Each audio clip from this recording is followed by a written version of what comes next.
877-8830-830 or go to Klean with a K, KLEANRadio.com. Now your hosts for Klean Radio, Andrew and Judah.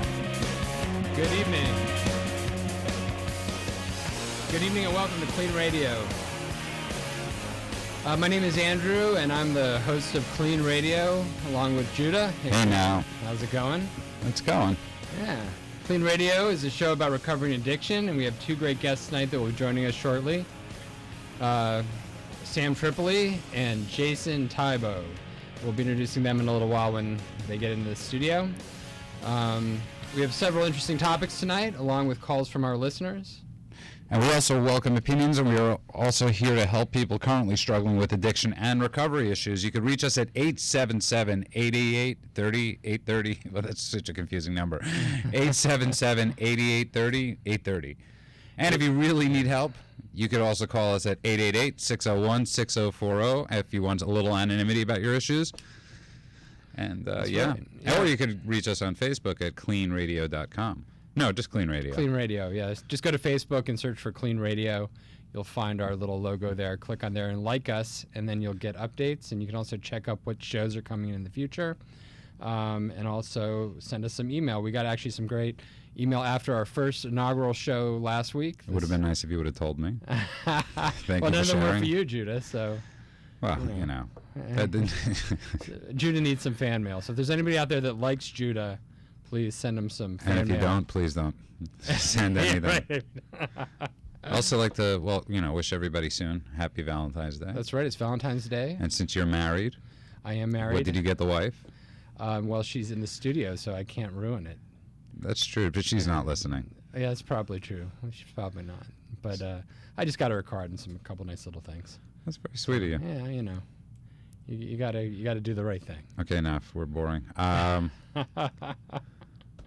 So anyway, show number 1 was great. We had Tony Dennison from The Closer. Mm-hmm. I thought he did a great job. He did. I really appreciated him coming in the studio.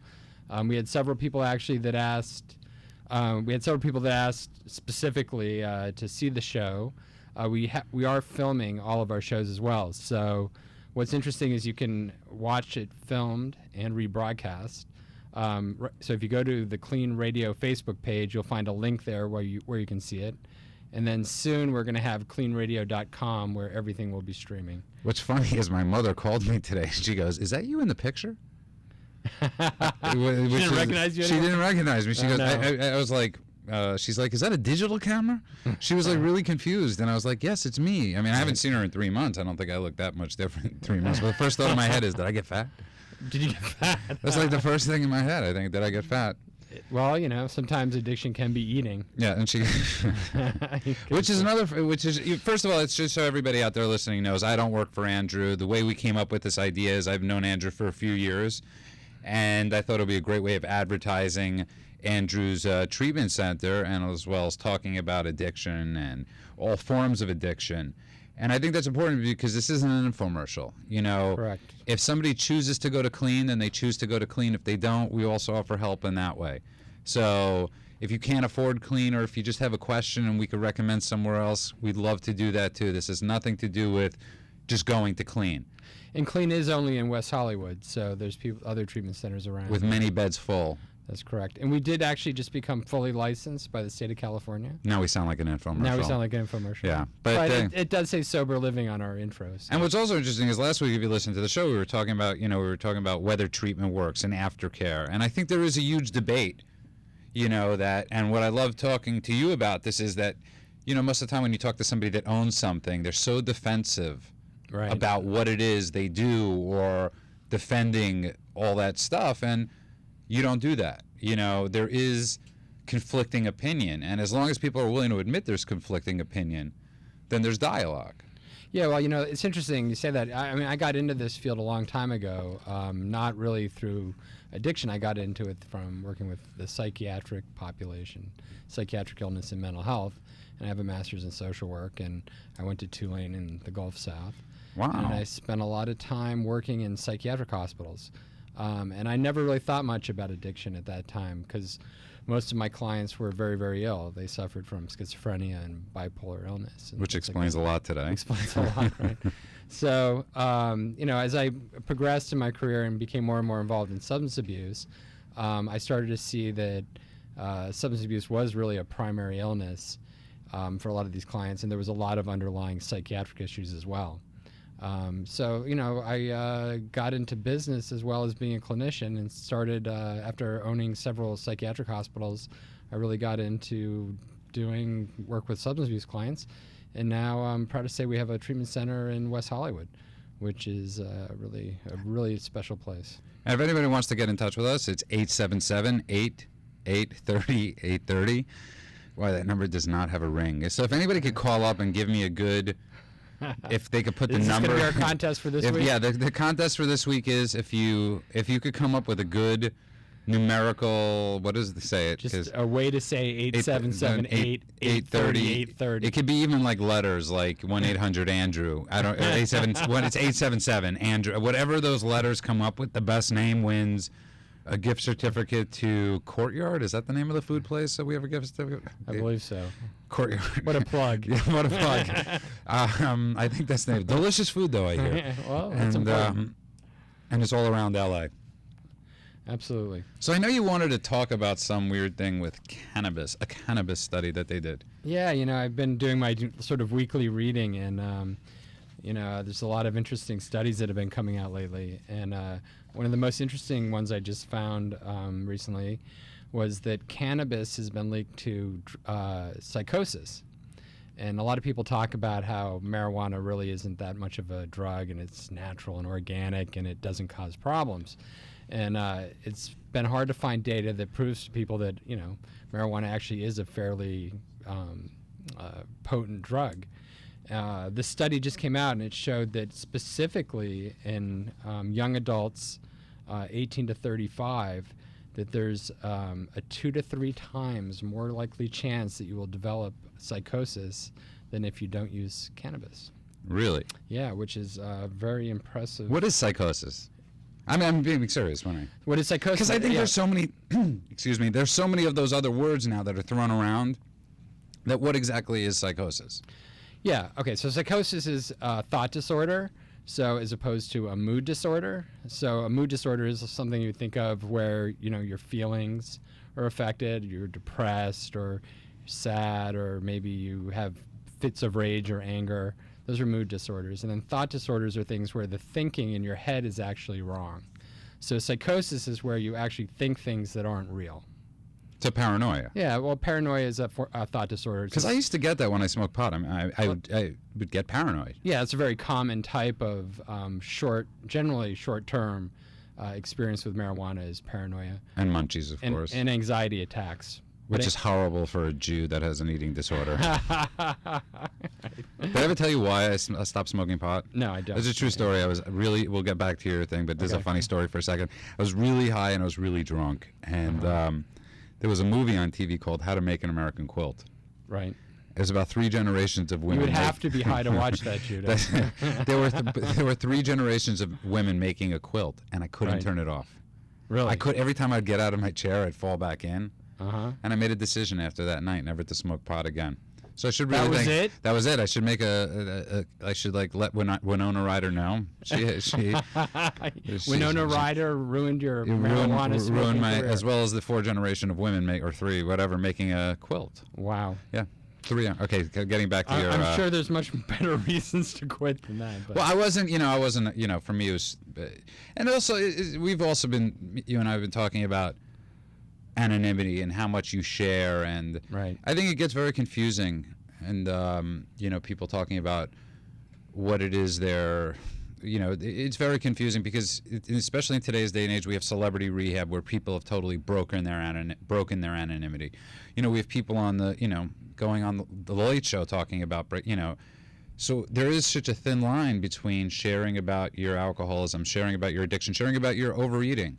Right. And saying your name out loud. I think these are good things, though. I think it's good that the shame, traditionally alcoholism and drug addiction has been sort of in the closet somewhat. There was a lot of shame-based reaction to the use of drugs. And also, people that aren't the addict tend to get very angry at the people that are the addict. So there's a lot of emotion within the family structure around addiction. Then they want to just blame the person that's the addict, not realizing that there's a progressive illness in addiction, along with the fact that, And also, it's to everybody listening that might be alone tomorrow. Don't get that depressed. It is a depressing day. It can be. It can be because you look at what you don't have. The holiday season is always busy for psychiatric hospitals and for rehab. Oh, really? Oh, yes. The most busiest time of the year is January. Even for Valentine's? But what about Valentine's Day? Well, January through March. That's busy season in both psychiatric hospitals and rehabs and mental health centers. I just sit at home. You just sit at home. You wait it out. I wait it out. I get 25 hours. I get a few sandwiches, and I don't even know why I said 25. 24 hours. Right. And then I wake up on Tuesday this week, and I'll be like, just another year single. Well, one of the things we really want to do with this show as it grows and progresses over the next year is that we want to have some calls from the listeners about their own experiences with addiction or people that are in recovery. We'd love to share and help with any issues that might be going on. So our first recommendation for the night, it should be 800, but it's not 800, so you got that wrong. The recommendation, we even wrote the number down wrong. It should be 877-8830-830. Now, I think that's even more confusing. That is more confusing. So good try, mysterious Facebooker that told me. Right. That told me to. So it's 877-8830-830. And so let's go on about your cannabis study. So it causes psychosis. Causes psychosis. Well, and not in everyone. Paranoia is the most common negative side effect, but psychosis, alarmingly, is very prevalent. And what's interesting is that it's happening at such a young age. You tend to not see psychosis. Well, do you think that's what it has to do with? Well, clearly it seems to be linked. And what they're saying is even with people that are schizophrenic and might develop a thought disorder, they're saying that the onset of the psychotic thought disorder is happening 2 to 3 years earlier or being brought on by a hallucinogen. So LSD, mushrooms, marijuana, all these drugs have a tendency to bring psychotic symptoms on earlier in someone's life.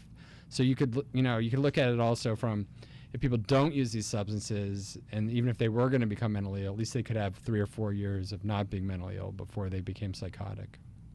But I heard that the brain doesn't, for a guy, doesn't fully grow, and growing, whatever it is. Fully develop. Fully develop. Right. Thank you. That's why you're. In the case of Judah. Yes, that's why you are the whatever you call you guys. And therapist. Are you a therapist? I am a therapist. Yes. How much do you charge? Tonight for you, Judah, it's free. Thank you. You're a kind soul. I am. I didn't know you were a therapist, actually. Yeah. Well, I worked for 5 years doing work in actual hospitals. So I would have psychiatric hospitals. So I'd have a client load of about 12 patients. And I did a lot of outpatient work as well. So the number here to call is 877-8830-830. I did take the listener's suggestion, but if you have a better name, if you have a better number, or if come up with a great word A better way. I think they've been working on this for a long time, Judah. The station's been around for a while. Well, I want to be the one that comes up with it. I want to change everything. You just can't accep things the way they are. And coming up after the break, we have a hilarious comedian. Two hilarious comedians, but I only know one. So Sam Tripoli. And Jayson, say the last name? Thibault. Jayson Thibault. But he's not related to Tim Tebow? No. Not that I know. Okay, so it's Jayson Thibault and Sam Tripoli. All right. Well, we'll be right back. So we're going to take a break, and we will bring our guests in. All right. Welcome back to KLEAN Radio. We're very pleased tonight to welcome two great comedians and guests, both of whom are sober. And we're hoping that we can share both their stories and their humor with us tonight. Just not that much of their stories since we only have 2 hours. So, Sam Tripoli. Jayson, I'm sure you're hysterical too, and I work on it. And I'm sure I know you, but I've known Tripoli for a while. Working on it. We've known each other for a little while. A little while. You guys competitive? Not really. No. I wish we were a little more competitive. Everybody here, I just met you, and you're already one of my best friends. So there you go. Everybody here's I got nothing but mad love for. Sam's a people pleaser. I'm a people pleaser. Right. Yeah. Judah, we worked together in the past. trying to overcome demons. Yes. And now we're in Irvine. Look at us. Look at us in Anaheim. We've made it, baby. We've made it. Winner, winner, chicken dinner. We've made it big. Hebrew Hammer. In Everybody Angel loves Stadium. The Hebrew The Hebrew Hammer. it. Boom. People love them. Yeah, if you told me I could come like hang out at Angel Stadium if I got sober, I would have done it a lot longer. Yeah. A long time. And we ago. have a monster truck rally going on. Right. Yeah. Is that what's Yeah. going on out there right now? Yeah, they have a monster truck rally. Dude, those are I think everyone should get a monster truck. I'd love if everyone just drove monster trucks. You could just, who needs parking spots? You just park on top of people. Right. Just roll over every single little car that's out there. All the eco-friendly cars. That's kind of the white trash in me. I just want a good old monster truck. So Sam, let's do a little plug for you. You've got quite an impressive history here in comedy. Thank you, man. I Right? appreciate that. Yeah, I was like, I got. Do you know my mom? She You paid tell me her extra. all about the good stuff I'm doing? She paid me some extra just to mention a Thank few things. you. So you've got this Monsters of Comedy tour you were on. Yeah, Monsters right? Comedy. And you run the Naughty Show. Yep, I'm blessed. I run the Naughty Show with my good friend Jayson Thibault, and it's just a monthly show that's kind of just dedicated to getting back to the kind of comedy I grew up with, like Right. Richard Pryor and Sam Kinison and Andrew Dice Clay. Absolutely. And just the rock and roll of comedy. I feel like comedy's got a little too safe and A little too sterile. nice. Like rock and roll. Right. Yeah, it really. Well, I'm watching the Grammys tonight, and I'm like, I don't even know half these people, and I know I'm a little older. I'm not supposed to. but- No, you're right. It's Well, the music industry is dead, right? I mean, Christina Aguilera. Did she fall on stage tonight, a Eric? friend of mine told me, who's a pretty famous musician, Carlos Alomar, who wrote Fame with David Bowie and John Lennon. I was complaining about the music industry being dead, and he goes, well, maybe like all the songs have already been written. They're just going to piece them all back together and shove them out there. And it seems to be kind of. Who told you this? Carlos Alomar. I just feel like I think there is something to that because you kind of see that in comedy where like a lot of jokes have been done, Right. But I think it's a take on it that you can always bring that's a little different. Like Can you really modernize another thing on cats and dogs, though? I mean, Well, I've seen Tripoli's act. I've seen Sam's act. I mean, Yeah. you can have it is. your own take on it, and that's Right. really the only thing that's going to make you different from everything. Like Lady Gaga is just such a blatant ripoff Right. of Madonna. Right. She's It's- Madonna. Right. She's Madonna 2.0. and Marilyn Manson and David Bowie. Right. Yeah, and it's just like I just feel bad for the kids because I saw like the original version and how amazing it A little was. slip of the tongue there. So yeah, I mean that's the Naughty Show and the Monsters Comedy, same thing. Just trying to get back to like rock and roll comedy where it was an event and where people came and they showed you something different than jokes you could hear in the office and stuff like that. I love that. I love real integrity and passion, man. passion, right? That's what I'm all about. Right. I was told a long time ago. I actually went to school for art originally, partly, and I had a painting teacher that told me. Well, she went around. She pointed at each person in the class. There was like 6 people, and she's like, "Why do you paint?" And like this girl was like, "Oh, I love beautiful pictures." Right. And then she's like, "No." And she went to the next person and go, "Why do you paint?" And the guy was like, "Oh, I'm good." And she's like, "No." And like finally she just gets really frustrated. She goes, "Unless you have to paint, unless you have a passion for painting, don't paint. Don't waste your time. That's my opinion. If you don't have a dude. passion for art, Yeah, I don't do agree it." with that wholeheartedly. Me and Sam always like jokingly talk, That's because you Mr. don't make a Tripoli. lot of money. I mean, if you want to get rich, don't do stand up. Right. It's like but we always say like if you would do it for free for the rest of your life, you deserve to get paid to do it because you have a passion about it. You like doing it. And it's like with the Naughty Show that we're doing, like there's something about comedy where it's become really safe. And I don't know if that's all because of Comedy Central and what you Seinfeld. can and can't get Well, away with. Seinfeld's cool. Like comedy's lost. It's like there used to be such a dangerous thing. No, but I like mean in the Richard sense because everybody wants a Pryor. show. Oh yeah, everybody that's wants what to be on changed comedy sitcoms, but they forever. don't want to do Right, that's, stand up. you They know. want to use it as like a platform to get to something else. Where like there are a lot of comics, like Jim Norton's and that Tripoli and myself that I just want to do comedy. I just You don't wanna think a do lot of it's stand-up. like everybody wants to get the big corporate TV deal? Sure. It's So, 100%. right, It's corporate yeah. America, and it's almost what you see done with like when we give. We give money to other countries. You get them hooked on that dollar. You know what I'm saying? Like that's the whole thing. Not anymore. Get you hooked on the dollar, the corporate dollar, and then they can control the message. And that's why there's so much mediocrity in art right now, or in terms of the people making money off art, is because you don't want to offend anybody, but art is about passion, and it's about getting an emotional connection, and whether that's a positive one in terms of joy or even anger is fine. I mean, art back in the day, I mean, we're talking hundreds of years ago, it was like art, like, it stimulated, it had a message, and sometimes it wasn't the message you always want to hear, and people go nuts, and that's fine, because that's a response to what you're doing, and you don't see that in art anymore.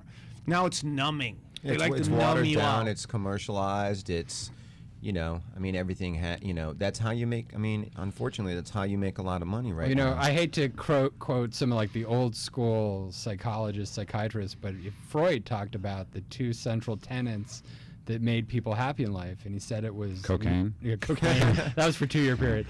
He said it was love and work. Oh. Love and work, so passion and work. And if anybody would like to talk to us about this, the number here is 877-8830-830. Back to Freud. Absolutely, back to Freud. Back to Freud and cocaine. Right, exactly. So, T-Bone, tell me a little bit about, like, we were talking about sobriety, and we're talking about art, and we're talking about, getting sober. How did that happen for you? Can you tell us a little bit about that? I come from a long Screaming line and kicking. yeah. Actually, my first run at sobriety was more screaming and kicking, and for me, I had to hit. There's always that saying, like, if you don't think you've hit your bottom, go back out. And Right. I kind of had to do that. I had like a year of sobriety, and then I went back out for 4 years just to make sure. It's a long time to make sure. Yeah. Well, I'm very thorough. And then I got sober like 10 months ago. I'm almost at 10 months right now. Congrats. Thank you very much, man. And, I can honestly say, like, it's working for me now. I really did surrender. I always joke that, like, I had a big problem surrendering, especially to, like, a higher power or whatever they would say. But, in hindsight, I had no problem surrendering now that I see, because I didn't have a problem surrendering my driver's license. I didn't have a problem surrendering my electricity. I didn't have a problem surrendering my, apartment and everything else that I lost. It's just, for me, I just had to hit a bottom. And I was really trepidatious about it because I was worried about my art suffering. There always is that, like, you have these delusions of grandeur that, like, oh, if I get sober, then I'm not going to be as dark, or I'm not going to be as, controversial or whatever. But, Right. The complete opposite has been true for me. I always found that notion really interesting, that you have to be on some kind of drug or something like that to create great art. And I always found it's just more about that when you were messed up, you had inspiration. The inspiration was always going to happen. The art was going to happen. You just happened to be messed up. So it's more about the drugs were just along on the ride than actually driving the car. Do you know what I'm saying? Sure. Like, you were going to create greatness always. You just happened to be loaded when you did it. And that's what I found. This one's always been tough for me because who was it? Bill Hicks said, you can't say that drugs didn't help art without looking at your record collection, and that whole thing wouldn't exist. If it wasn't The major problem, though, is you're not. It's like if you look at all the great bands that have are still around. If you're still when you're on drugs, you're not progressing. Right. I mean, how many of those bands that came out of the '80s do you say, "Wow," when you first heard them? But where are they? It's like they're still playing their summer tours. Yeah. Like it's 1986 because they're still in 1986. Right. And I sober also up, find that the biggest people associate these rock stars who get sober with not being entertaining anymore. There's also something that after a certain time, at a certain age, you're no longer leading the edge of art. Do you know what I'm saying? Nor should you be. At some point, it Right. should pass you by. And unfortunately, some people get sober when that point happens, so they associate with that they're no longer on drugs. Well, maybe it's just the art has changed, and they're doing something a little different that isn't hip and cool as it used to be. Do you know what I'm saying? So it's all about just moments in time, and when you get sober and when you're loaded. And it's also, with many people, it's like, if you're 40, it's all by age. If you're 40 and you grew up with people, you're going to say about those, the best way of saying is I grew up listening to Billy Joel, right? But I used to grow up listening to Billy Joel's greatest hits. So I didn't buy the 8 albums or 10 albums that made Billy Joel's greatest hits. So when he came out with an album like 5 years after the greatest hits, I was like, man, what happened to Billy Joel? He's got like 2 songs and the rest are crap. But I only knew Billy Joel through the greatest hits. I didn't know him through Zanzibar, whatever other albums. And I think sometimes we do forget as people become like, it's like Clapton, right? We forget Clapton might have had a lot of crap in his repertoire. I mean, not everything Clapton did before he got sober was like, oh, you got to, Right, 100%. It was purely Clapton trying to be like as creative as he could be. But our generation hears him and goes from his greatest hits and goes, wow. It's like, I mean, I've listened to Aerosmith's Pandora's Box, which has like every, from the 70s. There was a lot of stuff I was like, Right. But so it's an impossibility for anybody. And it's also that when you first heard his greatest hits, how young were you and how much did you know? Do you know what I'm saying? But now later on in life, you've had so much more influence that it takes a little more to get a little rile out of you. It's like the first girl you dated and how in love with you and with her you were, and she didn't have to do that much because it was so new and it was so awesome. Right. Now 20 years later, you've dated a bunch of women. Now you got this girl. Yeah, this in girl's gonna have hindsight, to you do see a him as a lot. person. We got a call. I want to get some calls in. We got a few calls And in. the number So- here is 877-8830-830. We're going to break in a second. You want to wait for I want to take this first call. Let's take this call from David. Can we plug David in? Hi, David. You're on the air. All right. Good. How's it going? Listen, I'm loving the discussion on art and sobriety. Yeah. I'm kind of feeling it from sort of the opposite end. I work at what's called a sober living environment here in Berkeley, California. Yeah. And some of the kids who are living in our SLE are just now beginning their careers as artists. Okay, what's an SLE? It's a sober living environment. It's a house where people learn how to live a clean and sober life while they go to meetings or do their outpatient treatment or stuff like that. And it's sometimes some of the people who come into our house to live are really kind of banged up when they get there. Like we have one kid who's 16 now who's been sober for a year, and he came out of a whole gang and violence culture and he's really flourishing and doing really well, and he's totally sober while doing all his street art and all his graffiti, and now it looks like some of his pieces are going to be hung in some local galleries. It's an amazing That's thing. a great story. Watching him do all his stuff, all his art, while he's still totally present and able to feel his feelings, and nobody's doing it. I know for a lot of people that experience of, that have had sort of slower onset addiction, that they slowly isolate and they find themselves losing the ability to do what they're good at.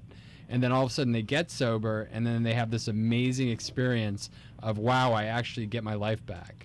I actually find being an artist and being sober really helps sobriety because it makes you deal with sobriety quicker. You know what I'm saying? It's like as a stand-up comic, like when I got sober, going on stage, I had to deal with sobriety, and it helped me get through it. I'm like, wow, this isn't so bad, and it kind of, for me, quickened the. You had to feel the anger and fear Yeah. and then figure out a way to cope with it without alcohol. 100%, and it really helps. That's one I had is off to all you sober comics, because there's no way that I could imagine being sober and started to do comedy or whatever, and that's one of the hardest art forms of all. And we're actually going to plug them right now since you bring that up. What's the name of your tour?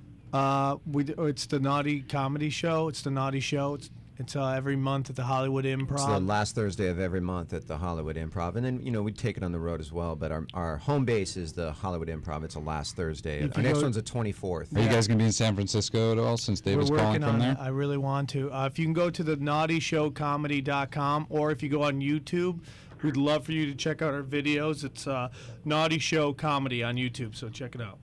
Awesome. Let me trade you plug for plug. For plug. Go for it, David. No, we have Pacific Coast Recovery. We're in Berkeley, and we're opening up a new house in San Francisco right about the time of your show, as a matter of fact. I love San Do Fran. you know Pat Denning up there in San Francisco? I know a lot of people up here in San Francisco. I like that answer. Pat Denning's a good friend of mine. She does a lot of harm reduction work there in San Francisco, which is a new form that really has been pulled over from Europe about how to reduce a lot of negative effects of drug and alcohol use in a new way. Right. So it's not always about 100% abstinence. Well, Correct.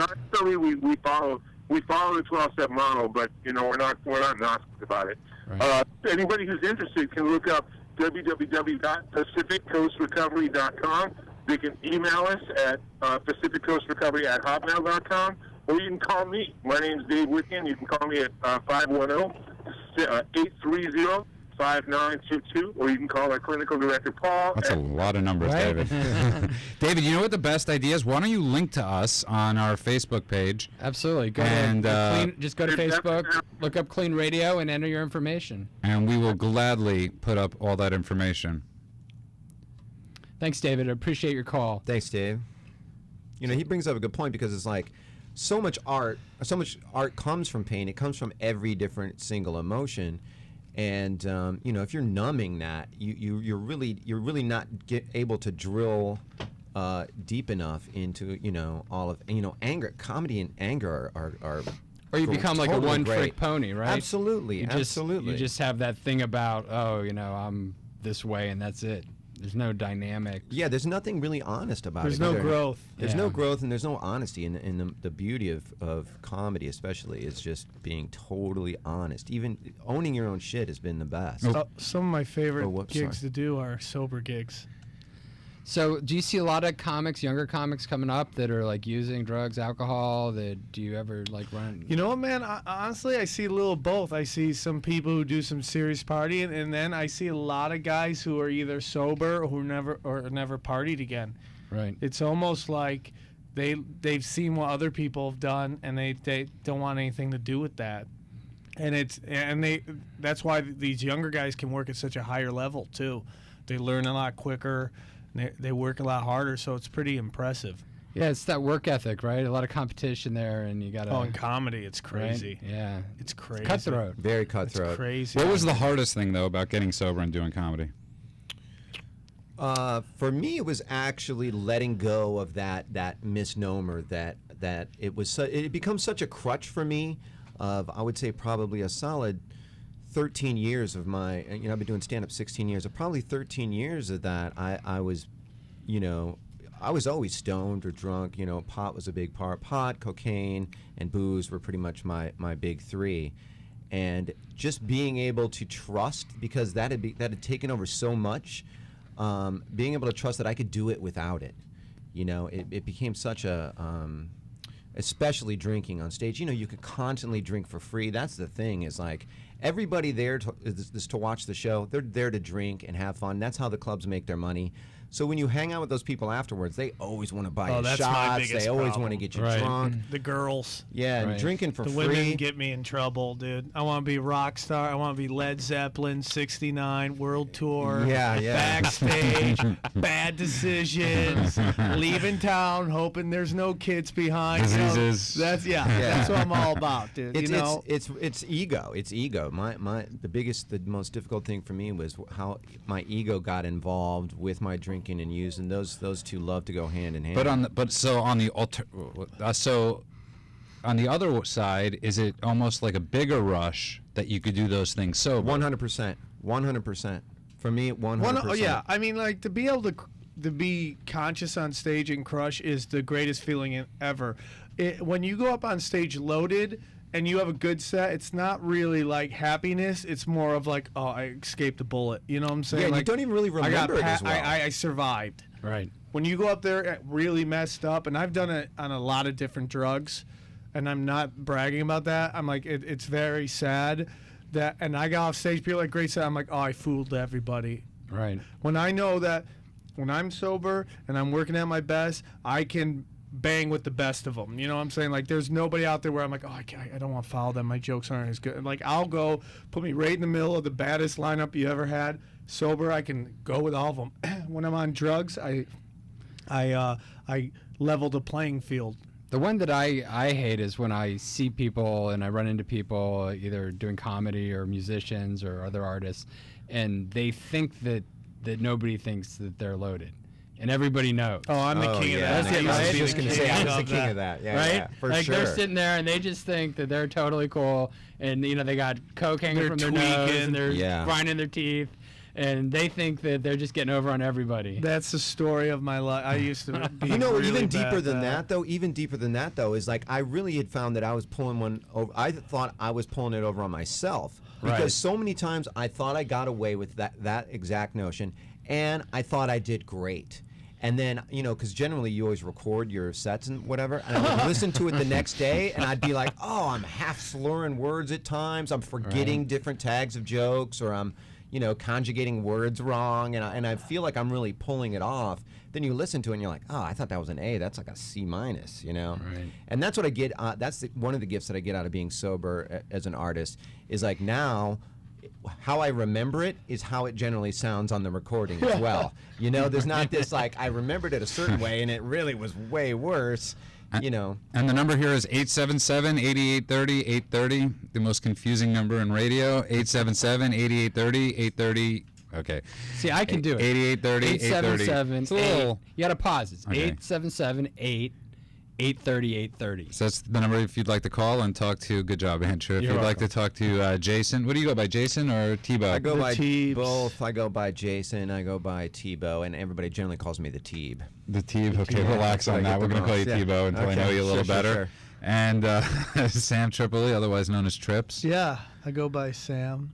And actually, I mean, and I'm not just saying this because I'm friends with Sam. He's one of the funniest guys, and I'm sure Jason is too. He's and I okay. actually know him, so I will say he's very funny. And I've known Sam for a long, long time. And if you want a good laugh, go see these guys at the Naughty Comedy Show. Yeah, the Naughty Show. I probably should write this stuff down. It'd be So a little we're- more No, you're doing professional. great. You just got to pause. You're doing Just great. got to pause when agitated. We're going to go out to a break. Okay. We'll be back in a second. I'd like to thank everybody listening for Clean Radio. Come back, stay with us, listen. We got more comedy and an entertaining conversation about addiction and recovery. With us tonight. Those are great breaks. Very good breaks.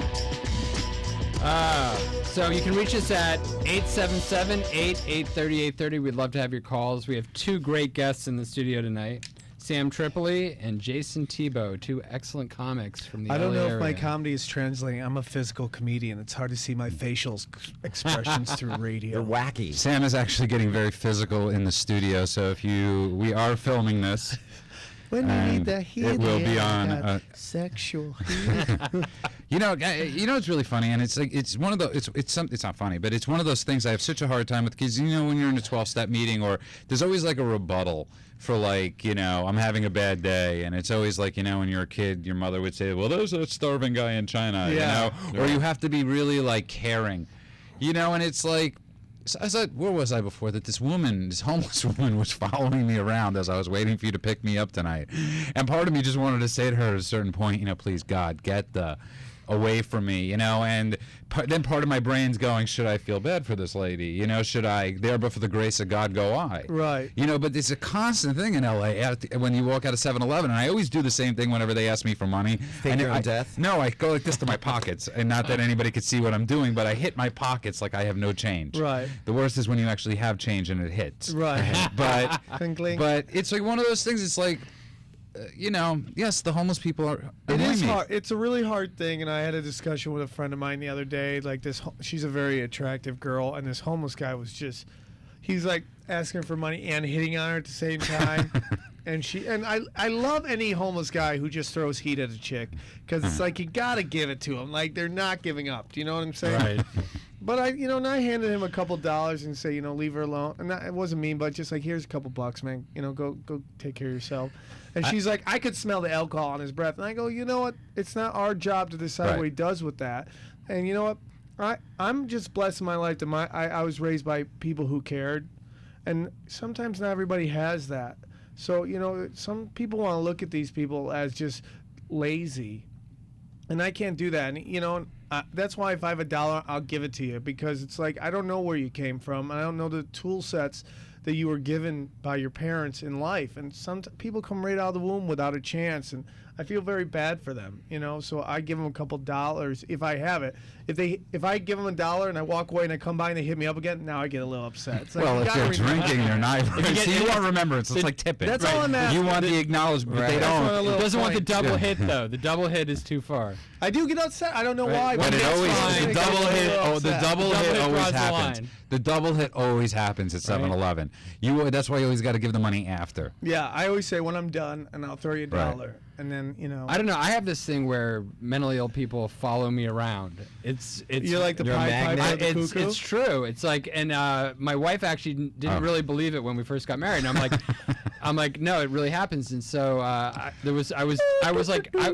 was in Culver City, and this woman, it was some restaurant, and she came in, and just started like verbally attacking me, and they had to like security had to come in like remove her. And so I go home and I tell my wife, this woman came in and she was like assaulting me sort of verbally in this restaurant. And she's like, oh yeah, whatever. She thinks I'm making up this story. So like a day later, we're in Beverly Hills and we go into a pharmacy on the corner and I go, oh my God, there's that woman. Right? And she's like, no. And the woman comes up to me, she starts like attacking me. And my wife she's like in the corner, squatting down, laughing, like dying on the floor. Because this woman's chasing me up and down this woman's chasing me up and down the aisle, you know? It's just unbelievably difficult. Where did this happen? I get crazy chicks. It happens you get all over. insane chicks. I do. Cuckoo. And now he's married. And now I'm married. Yes. We'll leave it at that. Wish your wife a happy Valentine's Day. Happy Valentine's Day. No, it's 15 minutes. 15 minutes? I think it's a little sweet to do the 15-minute preemptive. The first one? Does anybody else here have anybody they'd like to wish Happy Valentine's Day to? This one goes out to Mary. We'll give it 14 minutes. We'll give it 14 minutes? We'll send our shout out. Okay, so I have to ask you, the three of you, a question. Sure. And this came to me last week as I was in the bathroom here. It should be If interesting. nobody else is in the bathroom, do you wash your hands? Generally, no. You know why I do? Just because I know I'm always about to eat. I'm constantly about to eat. I'm a weird guy. When I go to the bathroom, I love multitasking. I don't know what it You is. BBM, I just you can't sit there. text. I'll Skype Yeah. somebody while I'm going. I lose track of time. I'll read. I gotta read. Here's the weirdest thing about me. I have to use the bathroom with my pants on. Let's say I'm napping, I get up, and I'm just in my underwear. I will put my pants on to go use the bathroom because I don't like that much leg space. So it perfectly centers me. It perfectly centers me for the amount of room I need to do. This is the first I've never heard this before. Really? I even put my wallet. That's like in my OCD. hand. You took that simple question and really went So with it. T-Bone doesn't wash his hands if You know, nobody's in I there? have no rhyme or reason, but you know what's funny when you said that? I've actually, and this is how lazy, this is just stupid, this makes no sense. I've actually turned the water on like I was going to I've wash done my that. hand. We've and all then done not that. wash Yeah, my we've all- hand and we've- not wash my wife hand. does that. We've all done It's that. hilarious. It's Yeah. like, it's just as much work. Put your That's hands your in the water, mom. idiot. And Andrew and you? Beat the system. I'm actually, I worked in hospitals, so you're taught to wash your hands. So I wash my hands all the time. Something I'm always curious about. Right? So- And but Judah, you what didn't about answer you? that. What do you do? Why were you What do so do? interested in this? The answer, well, obviously, if I ask the question, the answer is no. You don't always. Right. Well, that's the last time you get in my car. No, but there's a lot of those moments you have. You know, you do the tap under the faucet. You're so- And then if somebody's next to you watching and they realize you just did the tap, you do the water again. It's always about So what you other people. basically clean yourself just for the Just for appearance. peers? So who doesn't? How many people wear makeup just for appearance? I've never worn makeup. As you remember. I do wear makeup actually once. Really? Yeah. If I'm really got a big zip breakout like I got right now, I'll put a little cover up on it. Well, you were on Comedy Central too, right? Yeah. They Oh, must dude, have- I love makeup time, dude. Put me in the makeup Yeah? seat. Have Yeah, the you time. feel very professional. I do. with I it. love Yeah, it. yeah, yeah. That's my secret. Get into That's your only comedy secret, if huh? you're a man and you want to wear makeup. Dude, it's That's- great. And the number to call us is 877-8830-830 if you'd like to tell us your bathroom secrets. That has nothing to do with sobriety. I think San Francisco would be a great place to get sober, too. I was thinking about that last caller. What a fun place to get sober in. I think there's certain towns that are probably a lot of fun, like New York. You Brooklyn, say that's yeah. a good time. I hear Vegas is a really great of time. sobriety. Well, there's a big Vegas. difference between where I got sober in Brooklyn and Manhattan. Because Brooklyn was like, you know, death's door. And I needed to see death's door. And I also needed to go into Manhattan and see life. Well, once in a while, I like to do that, too. I like to go to those meetings where it's really gritty. You know, you're Right. dealing with, like, people who are on, you know, really dealing with the disease. Then once in a while, I like to go to shiny object meetings. Where Yeah, I see like to pretty mix my people, meetings up famous for people that, go around. just for that reason. We had a caller last week that called, and his big thing was, you know, is addiction a genetic disease or is it environmental? What do Because it was about his daughter. You know, yeah. And Right. he said, you know, once he had a good family environment, then sort of everything went away. What do you guys think about that? Do you think addictions, like for you guys, what's your experience with that? Personally, for me, I mean, I think it's a little bit of both. I think I that's do think learned, it's a but I little also bit of think both. it's genetic. And I think if it's genetic, it's really quickly learned because you're surrounded by. I mean, we're always products of our environment. For me personally, as far as it went, for me, you know, I have a lot of alcoholism in my family. I had alcoholic tendencies before I ever drank. So I actually think it's kind of nature and nurture, but I do believe genetics plays a I part think in environment has a lot to do with it. I think there is a gene to it, but if you're not exposed to something that could trigger that gene, then it's probably not going to happen. But if you have an alcoholic tendency and an addictive tendency in you, and you're thrown in places where there are vices everywhere, Right. I think you're going to indulge in those vices. Right. That's just my opinion, you know what I'm saying? Because there's some people who live in the middle of nowhere that there aren't all these vices all over the place to tempt them. And so maybe they don't get into it because they're blessed that they're in there. But if you're in like Hollywood, where it's like whatever vice you have, addiction you have in you, Hollywood will just pull it right out and and just put it on display. I've always thought about that.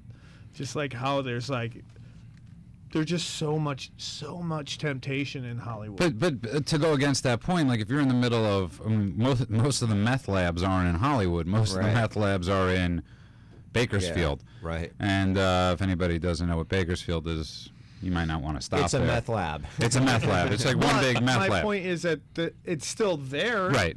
That's Right. the temptation's still there, but there's no meth labs there.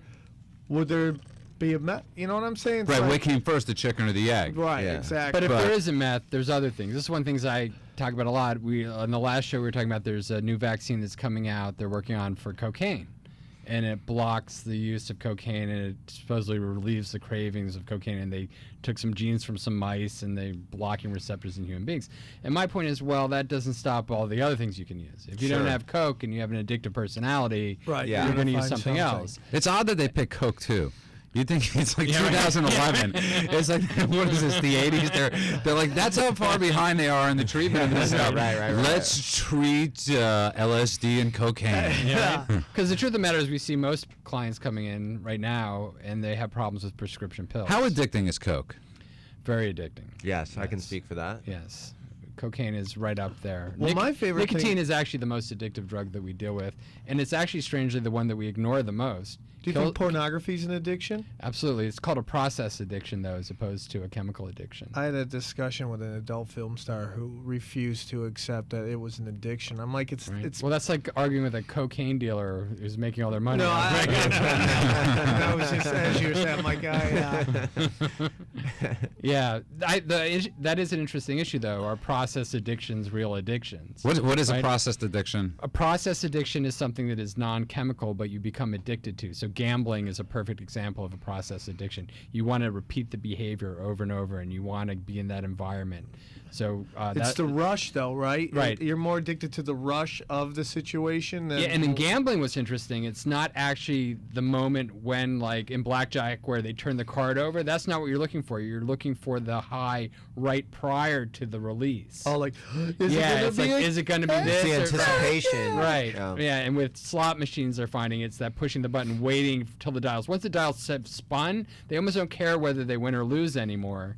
It's just that the dials are spinning and they're able to hit that like button. shopping. It's not Yeah. necessarily Right. buying. It's not what you get, right? But Yeah. it's like, fine. Oh my God! Look at Another the great process that you can. Well, it's People like- with closets full of stuff with tags on it that once they bought it, they just leave it in the bag. Well, it's They also don't how many care. people do you hear about when they talk about drugs? The last thing on alcohol is very separate because it's like I didn't love the ritual of buying alcohol.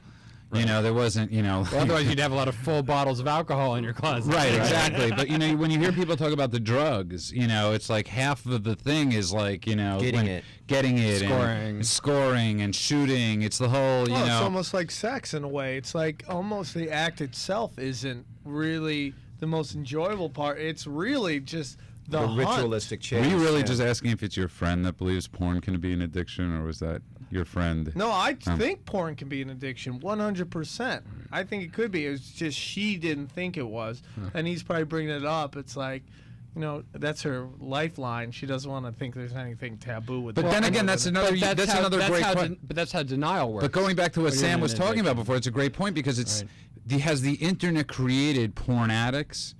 Because would these same people have become? Would they have been? Obviously the internet has. I think it's created more porn addicts with the accessibility of it. Yeah, I you do. don't have to go like you used to have. I actually have a bunch of jokes about it, like how the internet's killed, the art, like when we were kids, like the only pornography I had, you had it hidden around your house so your parents couldn't find it.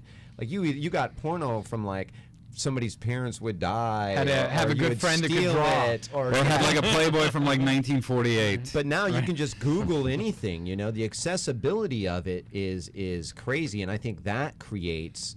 That's why you see it more now, because it's the excessive. It's not just the creepy old guy in the trench coat that's like the creepy porn addict anymore. Well, there's several different distinct sort of views of how to control addiction and problems with addiction from a governmental standpoint.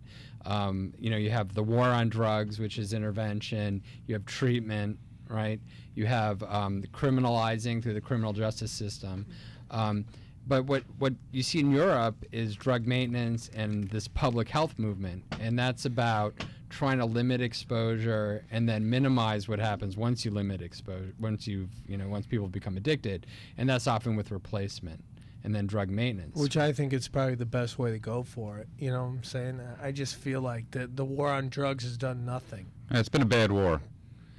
It's a long war. an It's a waste expensive of war. and people just don't want to deal with it. And it also goes against, if you think about it, the one treatment that we know is a very good treatment, which is the 12-step programs for many addictions. I'm not saying it's the perfect, but we don't look at it as a war in a sense. People are in the 12 steps. We almost look like we're giving up the war, Right. like we've quit the war and the war beat us.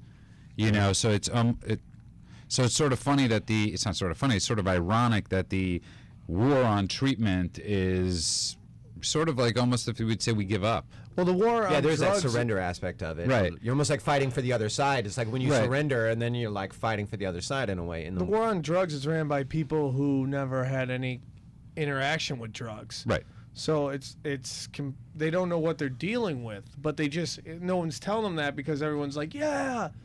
It's this whole like fight, win. We're going out for a break again in a few seconds, but I'd like to encourage people to call. You can call us at 877-830-830. We'd love to hear calls from our listeners. Thibault and Sam will be here for the next hour. They have decided. Hooray. They've agreed. We've Don't agreed. sound Please so don't go out and excited. drink because of that. They also agreed that we'd give them a gift card for $25 to Courtyard. I think that's the name of the food place we have.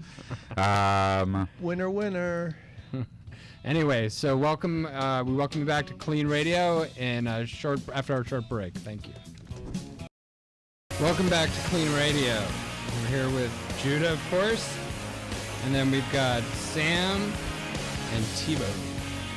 And the number here to call is 877-830-830, 877-830-830. And if you're in need or you're going through a crisis right now and you don't want to call us or talk to us, you could also call 888-601-6040 or reach us on Facebook at KLEAN Radio. If you need a psychic reading, please call also. Yes, we don't have any good news for you, though. We'd like to wish everybody, it's 12:04. It's officially Valentine's Day. It's So, officially Valentine's Day. would everybody here like to... Why did they put it so close to Christmas? Why couldn't they, is there Spread anything it out. going on in April that's really big? We could have done this in Easter, April. bro. Easter. Well, isn't that there a saint? Taxes. I heard that you could double the U.S. economy if you had two Christmases. If you had one in the summer and one in the winter, you would double the gross national They've product. been trying to do that. Yeah, right. And they've been trying to make that happen. Kwanzaa. Come on. That never ever took hold. They always tried it, and no one. I No. don't even know what it's about. Well, Kwanzaa? Yeah. It's about being different. It's about love of all humankind. Are you just making stuff Yes, up I'm right totally now? making it's like Festivus. Yeah, everything about you says you don't know a lot about I know Kwanzaa. nothing about Kwanzaa. Right. I think it's a Muslim holiday. Okay, we're going to leave that one alone. I think You're we should stick to what we know about. Isn't it? No, I think No, it's it's actually not. Oh, African. it's not? I think African, it's actually oh. African. I don't think it has anything, and I actually don't think it has any religious. It's really big in Chicago, the area that I'm from, and it was always like Kwanzaa commercials, like right around the Christmas. What were some of the time. commercials for Kwanzaa? It was just like it was always like an African woman in like a headdress and stuff, and it'd just be like Happy Kwanzaa, and there was some sort of like a menorah situation. There's some sort of like candle with like 5 candles or some sort of something. Was there a Christmas tree weird. too? It was like half a Christmas tree Yeah, it was half a Christmas because they tree. only had 5 candles. It was a Christmas tree with Judah. rims. So we've been, I've been looking a lot. There's a lot of talk about different alternatives about how people get into treatment, like rehab versus AA, and there's a lot of new offsprings of AA that have been started. Like for you guys, like did you guys just decide to get sober? Did someone bring you into sobriety? You know, how did that happen for you? Well, one thing I don't like are the new, take a drug so you don't take drugs. Mm-hmm. I'm not really big onto that whole movement. I think you're not dealing with the psychology of the situation.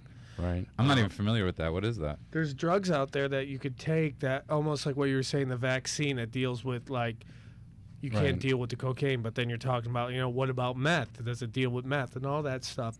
Yeah. There's a pill out there that they said, it's like, take this, you won't drink. And I just don't feel like you're dealing with. Well, we've had antabuse for years, which makes people feel like they're going to vomit or actually vomit if they drink. There's a new drug out recently that actually supposedly controls cravings. We have Suboxone, which is buprenorphine, which is a blocker for opiate addiction, is used for long-term detox. And there's also that new one that they're giving in Mexico and Canada, I believe, called Ibogaine. What is Ibogaine, which is Ibogaine. actually a hallucinogen, where they believe if you give this person the hallucinogen, it will give them insight into their drug addiction and they'll stop. Oh, I thought it would be maybe so like you basically a like cocaine trip. monster comes out. There's actually there's actually You trip for a there's, few weeks. there's a I'm big intrigued. movement. There's a big movement in the addiction industry to try to make Ibogaine legal in the U.S. under supervision. How have I not heard of this? It's used mostly with opiate addictions, so heroin and other narcotics. That's how that was Yeah. never my It's game. also $5,000. Or No, I don't think that's true. I think maybe the treatment where you go in Mexico to get it. Yeah, then But that's it's- like $5. right. I didn't mean it's the part actual. of a tree. I think didn't they mean just the cut out. actual acid. I meant the actual I actually think treatment it's a of it. root, but yeah. So anyway, so we were talking about like getting into it, treatment. Did any of you guys go to a rehab? Did you just go to AA, quit on your own? I just, well, here's my whole story. The first time I got sober, I was doing a stand-up comedy on the road with a really big movie star. And they sent me out there, and right before I went on stage, I did about 5 Jaeger bombs. I went up there and just ate it. Oof. Horrible. To this day, if I ever hear Shana na na na na na na, hey, goodbye, I still get like. What about if you see Jägermeister? Yeah, I'm not into Jaeger, but I mean, when I drank, I was loving it. I don't know, it was just like a lover or a fighter. Which one do you want to do that night? But so I went there, I bombed, and I said I'm gonna get sober. And I had a friend of mine who was in AA who took me. So you kind of knew about sobriety before that? Yeah, Had you ever thought about it, all or the was time. it just? I was going in and out, but like going for a day, leave, come back, go for a day. Right. Over like a period of a year, and then this time I'm like, okay, I gotta get sober. So you knew at that point you had a problem? Oh yeah. Yeah. I knew I had a problem with alcohol from the start. Me too. Really? Me too. I Really? always. Yeah. It was never. What age do you think it started for you? First time I ever drank, I threw up. Wow. Yeah, and from there I'd get drunk and I'd fight people every time. I had a lot of anger in me when I was very young. I had people around me that friends who were very nice guys, but they grew up in some hard situations, and we didn't really have like physical altercations like most boys growing up. We were verbal, like Right. assassins, and we Right. would and that's to this day it's like, well, I'm good with hecklers. Right. Because I just dealt with that as a kid. I mean, we used to pick one guy, just put him in the corner. We go to this pizza shop, sit in the booth, put him in the corner of the booth, and it was his turn just to. Yeah. And you were just like. See, in my family, they call that being Scottish. They call that They just Thanksgiving. Thanksgiving, right? Just go around the table. Who's next? I mean, just nasty stuff. So, I had to deal with a lot of that issues when I got drunk, and then so I was never really good drunk. And then as I got older, it just started getting out of control. I just was chasing, I don't know, this lifestyle of like rock and roll, like I said, that I thought was like get drunk and like let's make some memories here, and it always ended up horrible. It's like the worst way to go through life, thinking like you have to party to make a legend, And Who were it's your just- heroes as a kid? Like in terms of what, like Celebrity. Like shows, rock comedy, bands. dude. They were all All comics. I just loved from the moment I I remember Consciousness. I always wanted to be a comedian. But which Me comedians? too. George Carlin was huge for me. Carlin, Richard Pryor. Eddie Murphy was Eddie, big. yeah, Our generation. all those guys. Dice Raw, also. Delirious. Were you a all that Dice stuff. fan or? Oh, I grew up on the Dice. Oh, I love Dice. One of my favorite moments of comedy was watching Andrew Dice Clay do stand-up on New Year's at the Comedy Store, doing all of his nursery rhymes. I was like, oh, like a little kid just watching it. It was so much fun. No, the reason I asked is because so many of my heroes, when I was a kid, as I look at them as adults, most of them had alcohol problems. Oh, they all had alcohol. And it's like I didn't even know as a kid what alcohol, I didn't know, but it's like when I look at these people later on in life, I'm like, oh my God. It's so weird that you Dude, gravitated Dean to it, yeah. Martin used to just get blitzed during his show. Right. When I was a kid growing up, there used to be this, and it's funny, my father's listening, there was this paper in New York called The National. It was a sports paper, but they used to have this ad in the back of the paper that said, Ingalels, Ingalels. Christmas just ain't the same without J&B. Yeah. And I remember looking at that going, oh my God, that's the greatest ad ever. That is the greatest ad ever. And I go to my dad, you got to see this ad. And he looks at it and he goes, it's a good ad. But for me, it was like, oh my God, this is like J&B, what an ad. And it's like so funny, like these target things. Marketing. Yeah, and it marketed well. That's what got Judah. But I'd watch these things that most people, and it's the same thing when we tell our stories in AA or any, and we're like cracking up, we're telling these crazy, horrific stories. But most normal, regular people, when they hear some of our stories, they're like horrified. They're like, oh my God, you got 6 DUIs, but in AA we're like, oh, That's what I love about because that's my story. I've even though I do identify as a drug addict, alcohol is my bigger thing. So I Alcoholics Anonymous is what's brought me into my recovery. That there's just being able to share at meetings. You're always very trepidatious about it in the beginning, but once I really started sharing, and then I got comfortable, and now I pretty much share at every meeting or meetings that I go to where I can. There's something that's it just works. It helps being able to say stuff in a room where everybody relates, or they'll laugh at something that in the normal world you can't say. Like I just found out, I'm working on doing the steps right now, and I did a background check on myself because I have a lot of reasons that I might be a felon, because I have a bunch of failures to appear over the last 10 years and stuff. And I just found out the other day that I'm not a felon, and that I don't have and I don't have any warrants. But I'm not kidding you. What a relief. For the last 6 or 7 years, that what a was relief such it a is. big fear of mine. I To be able to share that at a meeting and everybody laughed and clapped about it, I'm like, you're not supposed to be a felon. You can't say that, hey, I just found out I'm not a felon. You can't say that at a Walmart to somebody or whatever, But to be able to say that to a room of alcoholics, of some people that they might be at that same position. Maybe I'm a felon, maybe I'm not. And people that have, 15, 20 years of sobriety, that, I remember when I had that fear and how, I've had like that into bold sobriety. Sure. There have been moments of, I think that's what a lot of people forget is they think you get sober and it's like, to family members too, they're like, oh, they should be better. Right. It's like they stop drinking and they stop using drugs. They should be great. Sure. And it's like, and you talk to people about that. It's funny when you talk to sober people, sometimes they have the worst short term. It's like, how many people do you talk to? They go, and you ask them the question, they're like, well, it was only 2 weeks ago.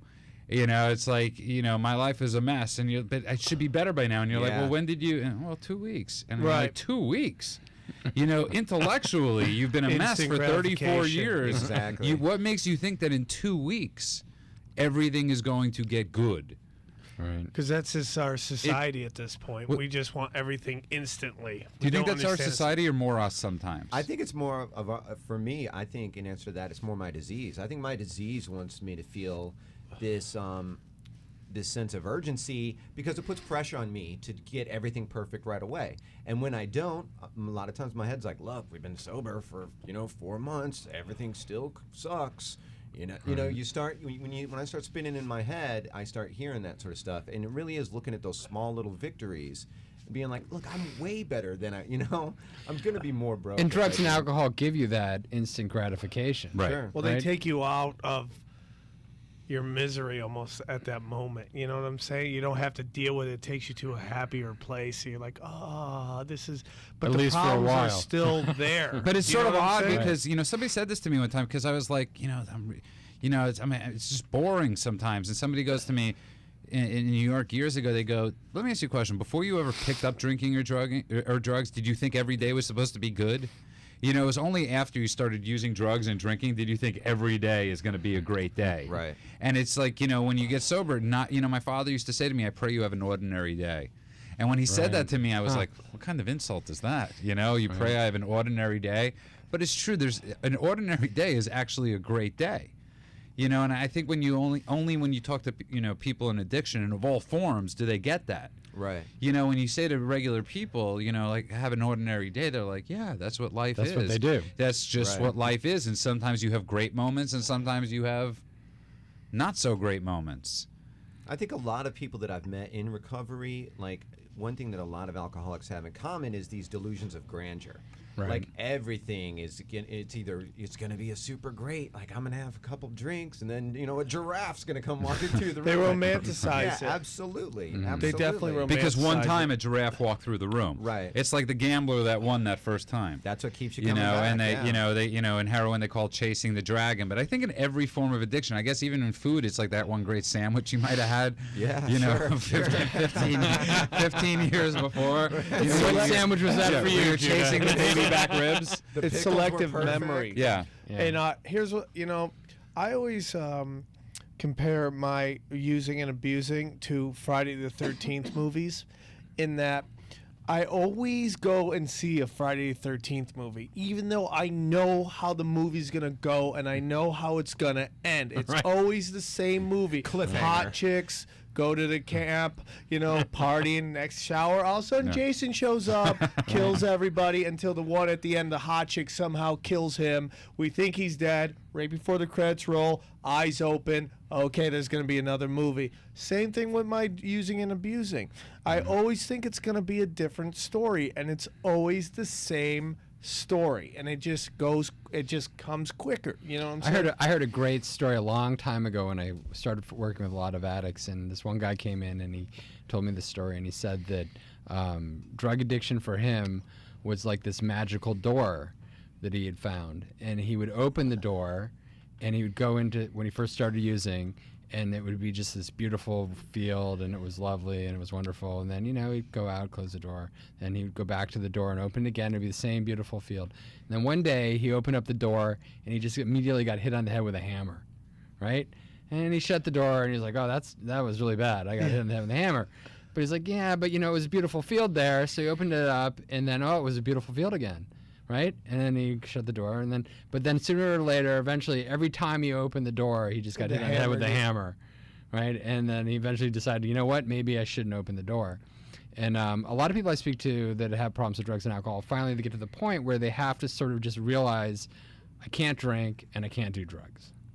Yeah, I open that door and I'm going to get hit on the head with a hammer. Yeah, you can't like train yourself to moderate.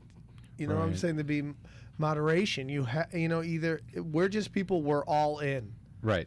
Every We hand jump is, to the cliff, we jump off. Yeah, it's like every hand and poker. I'm all in. I haven't even seen my hand, but I'm You're all right. in. I'm playing all this in. hand, no matter what. I'm always playing I'm this all in, hand. You know, and that's how we go. Right. And the number here is 877-8830, 8030. I am so bad. We're going to with get this number. right, Judah. We're going to Why have don't you you do write it this. down? I do. It's right Until in you- front of me, and it's like no matter how I read it, it just doesn't sound. Because it doesn't just It flow doesn't for just you. flow. Yeah. It's maybe it's the 877-8830, 880. See, now nobody will even be able to dial it because Okay, it's 877-8830, 830. 877-830-830. I'm just having. It's like one of those tongue twisters I'm having. It's. Let's give it to one of our You know guests. what you gotta do? Stop at the 8. 877-880-30, 8030. That's very Right? good, Sam. You did it. Just stop at the 8. Give it to a professional. breathe. Then go on with it. As Amy's looking at us, she says that's the wrong number. Amy's in the engineer bush. Bush. That's Andrew, Amy's wife. Happy Valentine's Day. I can't read through his glass. Don't you wish Amy. you had this Right? window all the Yeah. time? Can I have the This is silence like wall in the amazing. house? You could. Right? Yes, Amy, please. We have. Oh my goodness. Oh my goodness. Yeah, Andrew. I think on this we're going to have to take a break. This is Clean Radio. Give us a call, 877-830-830, and we'll be back soon. Allergies are just... Welcome back to Clean Radio. It's Andrew. And Judah. Judah. Judah, who can't get our number right. Judah, who can't get our number During right. the break, we had him do it 12 times. That's right. I will be writing it on the board next week. We'll bring in the chalkboard. And also, if you want to listen to us online, you could go to am830.net. That's a lot easier than saying the number. am830.net. And you can hear it streamed. That's extreme? And the crowd goes crazy Right? for you. That's extreme? Our in-studio audience is extremely pleased with Oh, you. so it's not the band Extreme that's playing over us right now? Because I only knew Why one were you a Extreme big song. Extreme Everybody fan? More Than Words, who wasn't? So did More Extreme. than words. But it's so funny, like how your music was dictated by who was. I think music is more dictated by who's in your life. Oh, your friends. My best friend made me love rock and roll. His brother was in the band, so we were just, I remember buying Guns N' Roses and L.A. Guns.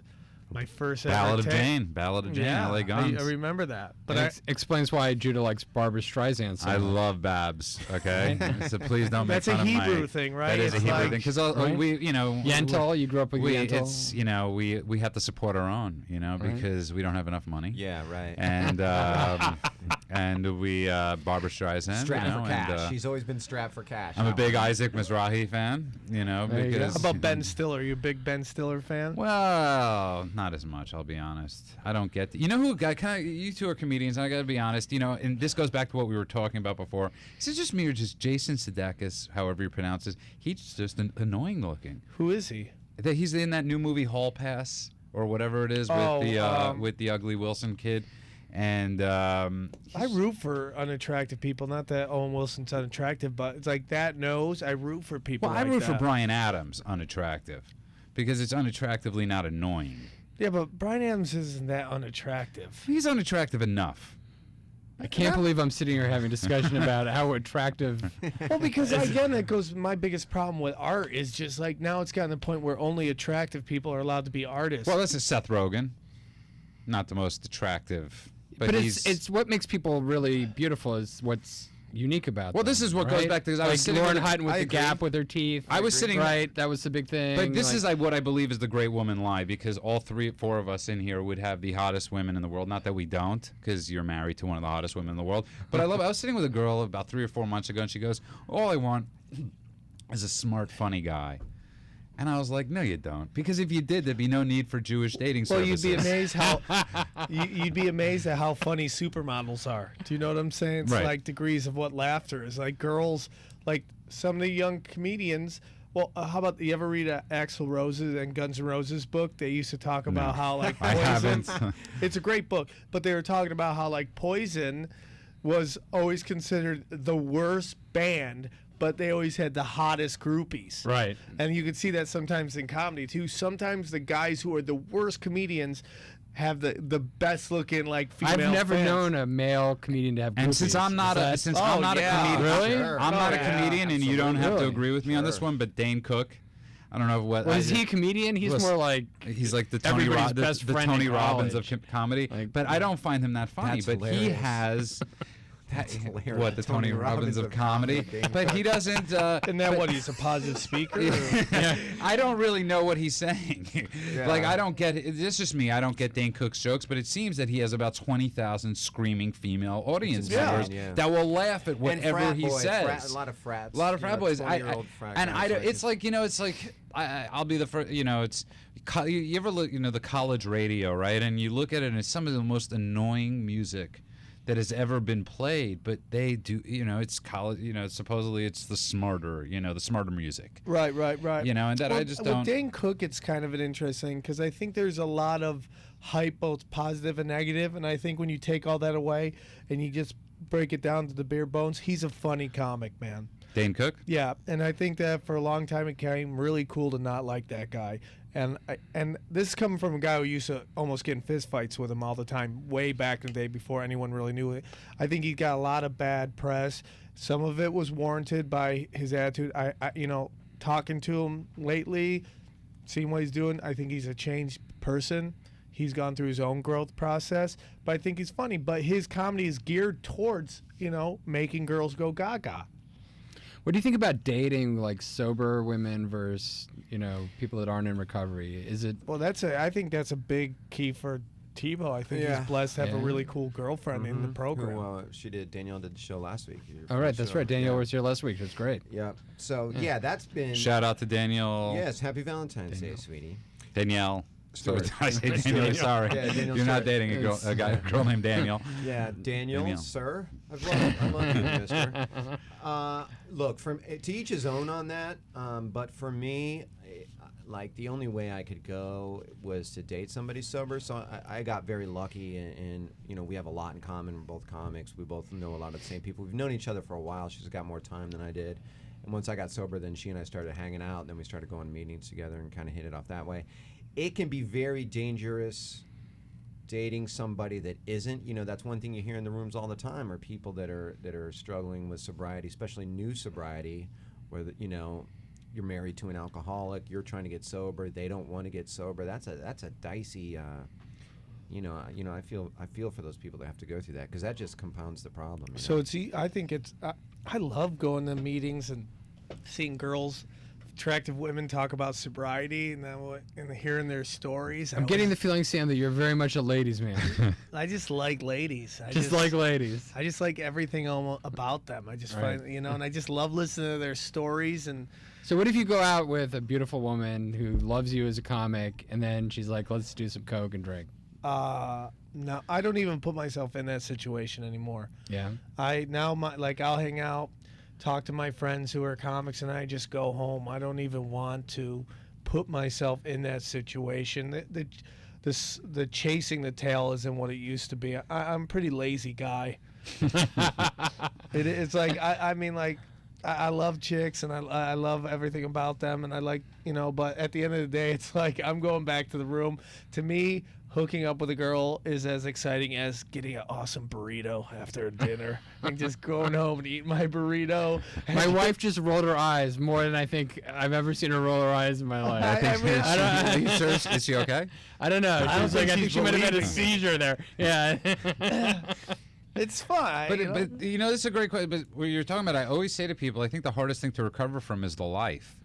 That I think more than drugs or alcohol, sometimes the hardest thing to recover from is what you think is the life. I agree with you totally. It's it was really hard That was for me. very difficult for me. It took me 3 I think a lot of people start using drugs or alcohol because they're lonely. Right. And I it's totally a way agree with it's a that. way to do something. Numbs it out. Right? It makes you a little disinhibited. Boredom is a very because so much of my time was spent 10, 12 hours a day. We're drinking and using. It was like work. 5-6 days a week. Yeah. It was more than work. Yeah. It was work plus overtime. And once especially once the desire had been lifted for me to drink or use, there was just this sort of like, what do I do now? That's why you see a lot of people in sobriety. They start working out. And they start doing all kinds of different stuff. I started samurai classes. Samurai classes. I'm Wow. getting ready for the upcoming zombie war, and I started samurai classes. Is this online? This is true. This is real? Wait, I so started you're not samurai. smoking You have cannabis kickboxing, though, because right? we have the psychosis from. Sam is actually a kickboxer. I used to take Thai boxing. Right, I remember Really? something like But then that. MMA started getting really big, so all these guys who thought they were fighting for their supper would come in. When I'm just trying to lose my man chest, you know what I'm saying? So now I got in the samurai class, and I love it. I'm learning how to work a sword, man. It is so cool. I take that and I go boxing at Freddie Roach's gym. If you're a big boxing fan, you've heard of Wild Card. And Absolutely. it's so awesome to be in there and you watch. And they have them- AA meetings right below there, right? Yeah, oh, yep, right there. Where right? is this? It's what street is that on? It's on Vine in Vine Santa and Monica. Yeah. It is such an honor, to be in that gym. That's and, pretty cool. Train and I've seen him train Bernard Hopkins, and it's like such a rush to see this guy who's like this fine-tuned athlete, and to think that I ever thought at one time I could be a pro athlete just makes me laugh. Because you look at this guy, he's like a cyborg, he's built like a killer robot, So I just work on that, and then I love samurai class. It's so much fun, because if you have a dream, go for it. That's what I'm always saying. If you're gonna be sober, Right. you got sober, you went through this thing, you've always wanted to do something, do it.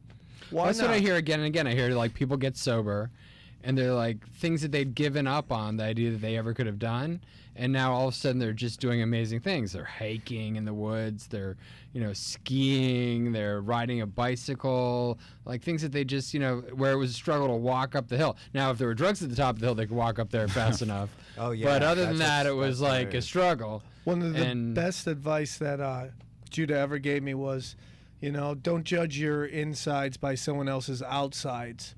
And I think that's such a big part, of the process. And it applies to what we're talking about, and the fact that, like, why don't you, if you've always wanted to sing, go sing. But don't get depressed when you're not winning a Grammy. Do you know what I'm saying? Right. Just have a reasonable expectation. Yeah, sing to have fun. Right. And why can't it just be that? Why does it have to be like you have to be on a world tour selling out arenas? You're sober, you're dealing with, and you love to sing. Just go out there and sing.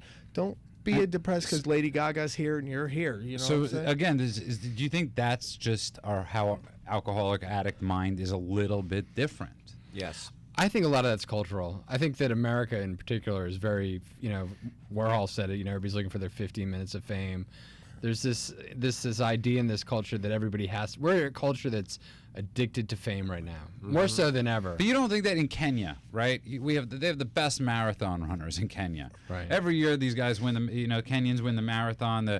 You don't think in Kenya there's like 10 guys every day going, no, I could get up a higher mountain. There's no matter where you are. Reason. I think they run because it's a way to feed their family. It's not like I don't know if it's necessarily for the glory of being the great. I mean, maybe there's a little bit of that, but in this country, it's like we equivalent fame with importance.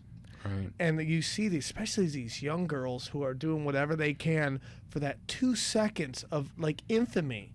And it's not even like good fame, it's infamy. It's like, and then you never hear from them again. And it's so sad that there's almost like this snitching culture going on now where it's cool to sell people out and expose them for maybe something that they didn't want everybody to know. Since you're comics, you'll appreciate this. Dane Carvey, I remember, once said of fame, he was talking about fame, and he said, fame is such a weird thing, especially with television. And he was saying that if you stuck a grapefruit on television and just like had like the camera looking at this grapefruit for half an hour for like a few months, you could then tour that grapefruit through the malls and all throughout America, and people would line up to go look at the grapefruit that was on TV. That's the truest thing ever said, man. Right? It's the truest thing I was just thinking about that. It's just like that talking box in your house is so powerful.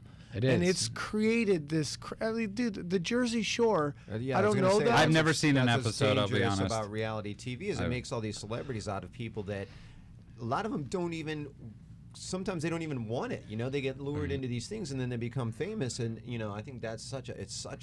I mean, A, it's a dangerous thing, but B, it's I got to be disgusting. honest, though. I got to be honest. Like, I don't mean to offend anybody in here or anybody that listens to the Jersey Shore, but when I meet somebody and they say they love the Jersey Shore, I read on Facebook like people I know posting Jerseylicious tonight, I almost want to defriend them. I'm almost like I want to say to them, I want to walk up to them and say, what is it? When someone has Team Snooki on, I get sad for Yeah. them. I've never seen that. I honest to God do too. I get really sad because they've been fed such. Like, I grew up on some amazing celebrities who were mind blowing, and they had these people. And then the worst part is that these celebrities, they start getting really big, and then they start wanting to act like they're not the people that we know them for. Like, I've been seeing Snooki she's giving interviews like she's having tea with the Queen. It's like she's all regal, and it's when, you were just this crazy train wreck. And I feel bad for her because it's eventually going to catch up to her, but those are the celebrities we're creating where people think it's cool to be this train wreck. Entertainment used to be like, they used to try to teach you to see, a higher path in life and entertainment. And that's just how I don't see that anymore. I think it's more like, look at these guys and how crazily messed up they are. And it allows people to buy into that. Like, that's a cool thing to do. And I think that's a weird, horrible way to go through life. So I have a question for the three of you. Intervention. Opinion. The show? Yeah. I think that's one of the better ones. Exploitive or good? I like that show. I don't like Dr. Drew's show. I tell you what, I have some issues with sort of putting addicts on TV. I think that you're compromising people at a very low point in their lives. Yeah. To me personally, you know, I've run a few facilities and I've had offers to bring in cameras, and I've always said no, just because I think that there's something sacred about that time, and people are not in their right mind. So how can they be in a place where they can really decide to? You know, I see be on TV or intervention not? though in Dr. Drew's rehab coming from two different angles. I think That's like absolutely true. intervention is like it's more. It really, I think, helps people because it shows them like, are you like this person? This person needs to get help. And then they do this thing where you show the hurt that's going on around these people, and then you show them, if they're lucky enough, 3 months later, and how much better their lives are. I think it comes from a totally different place. Whereas agree. Dr. Drew's whole thing is, these are people who maybe don't even want to get sober. They just want to getting be paid. famous and They are get literally paid. getting paid. Yeah. And he's exploiting that. And funny, Well, I you think know, that's a one lot end of them lost are in the a other, lot of them too. are addicted really to fame, Yes. and then he's feeding them more fame And the people And on the worst kind of intervention- fame. and the worst people- notoriety. Right. Notoriety. Right. Right. The people that are on the show Intervention, they think that they're doing a documentary about addiction. So they're showing their own addiction. They don't know they're about to have an Oh, intervention. really? I Yeah. haven't seen in the That's show how it's enough framed, to. yeah. They Okay. think that they're being followed around, doing a documentary about, you know, coke addiction or whatever, opiate addiction, whatever their addiction is. So they're just openly doing their drugs, talking about their life, and then they get. But the then they family's get all in snuck- on it? Yep, and then they get snuck. They get snuck at the end with an intervention. They either go or they don't, and then they do a follow up with them at the end. I feel bad that I Versus the- said about Dr. Drew. I'm sure he's trying to be helpful. Dr. I Drew just thing- feel like No, it's- there's nothing. You know, it's. I don't think he's a bad guy. I just Well, I'm a really good friend of Bob Forrest, who's on that Right. show. Uh-huh. And you know, I've talked to Bob about it a little bit, and I think that it started as one thing and it's become another. that's Well, what I that's what do I'm trying think to when get money- at. I I- think Dr. Drew's It's like Dancing with the place- Stars now. I think that line. Who's on this season? Who's Well, going to be on I this think that season? line in where it says money, property, and prestige divert us from our primary purpose is, Right. you know, I think a lot of things start out with a good, wanting to help people, but all of a sudden you yourself become a celebrity, and I think it's hard. I think that's I believe think, Dr. and Drew. right, Anonymity I was believe from a Dr. good Drew, place. and I've always said Love Lines was an amazing show. You know, I used to love. Who didn't love listening to Love Lines with Adam Carolla and Dr. Drew? And Yeah, I that thought he was was an good. amazing interviewer. But and I think I find it weird though, you know, like all these people on TV, Dr. Phil, he's a doctor of history or something like Right. that. I don't even know what he's a doctor of, but it's Like certainly Dr. not Dre. medicine. Right, Dr. Dre. Dr. Dre. He's a doctor of right? Oprah. Right. It's just like, and all these people who all of a sudden they keep switching specialties. You know, Dr. Drew. You know, I watched that show, and having worked in a lot of psychiatric hospitals, I see people who are having, you know, clearly organic mental illness. Right, you know, like Eric Roberts, who was in a car accident. There's obviously brain damage there. It's not just addiction. Gary Busey obviously has some organic brain damage. So No. there's definitely psychiatric components that are going on, as well as substance abuse Right. issues. And you know, those are the realm really of neurologists and psychiatrists. And I don't see that medical level of professionalism occurring in those shows. I And- think it started out like that again, and then after a while, there's like all this fame, and there's all these endorsements and all that stuff. Now you got to keep it going to maintain that. the money. Right, Yeah, it goes against and it all the changes. principles. It goes against almost every principle, not even just of every principle of the 12 steps. You know, of every principles of kindness and humanity really is what it goes against, agree. because it's inhumane. You know, there comes a point where, you know, you hope somebody says, you know, we can't do that. And they also want confrontation. Confrontation is great on that show. Right. It makes for good television. So there's constant confrontation. They don't do, I mean, look, ultimately it's a reality show, and hopefully it helps people. No, but there is Well, there's you know, a if bigger I problem. saw Steve Adler obviously smoking heroin, stumbling down steps, and I'm holding a camera, I wouldn't be holding the camera. I'd put down the camera and I would be calling an EMT. Right, I'm Right. with you. It's like Right. that's a big problem. You see that like when the girl in another show, Teen Mom, she goes off and she just punches the guy in the face, and the camera just keeps rolling. It's like, who's behind the camera? Yeah, it's almost like I almost feel sometimes when I watch National Geographic and they see an animal getting attacked by another animal, I'm like, how do you just film that and just like there's no like. Well, my friend forced me to watch this last week. I was at my friend's house and she was like, "No, you got to see Teen Mom." I was like, "I really would rather watch Forensic Files,"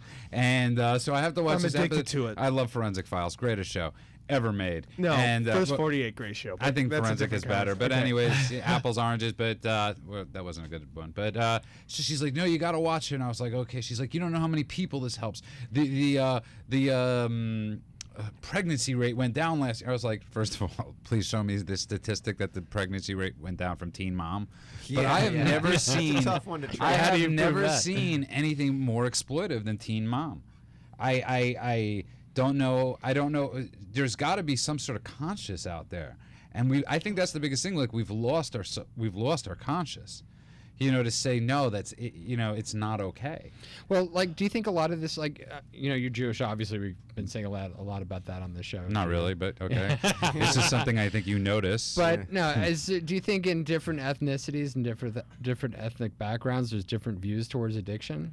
Oh, without a doubt. I mean, from my community where I come from, they're still 50 years behind. Mm-hmm. They still think, many people do, that, and it's not a blame thing and it's not a fault thing. They just believe it's you could still heal it in certain other ways. There's certainly not, and there are other ways you can, but they believe that if you study the Old Testament a little more, if you they don't get necessarily certain concepts, and they will one day. Mm-hmm. But they're still a little behind. I think that's in every community. I think every community, no matter black, white, Asian, you deal with certain things in that community that are still, your mind can't, get around. Within the African American community, that could be homosexuality. Their views on homosexuality could be construed as 50 years behind. Pretty much every community. Pretty much every community except, we're West Hollywood. Yeah, except for the gay community. Yeah. But I think, and I don't blame the community where I'm from, with knowledge, but, there's a fear. There's a definite fear of, and it's an irrational fear, so you don't get mad at it. But I also think that the community that we come from hasn't done it's very hard, the field of addiction, because statistics aren't great. Right. The knowledge is still so new. In the end of the day, how long has AA been around? What is it, 75 years? Right. There's been different varieties and forms of it, but Sure. It's only been in the grand scheme, that's so new.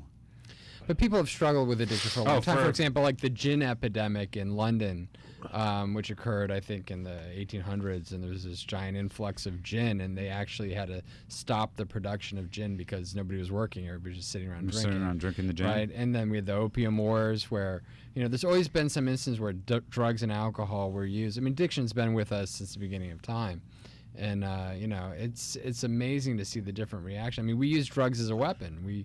We use drugs to raise money for wars.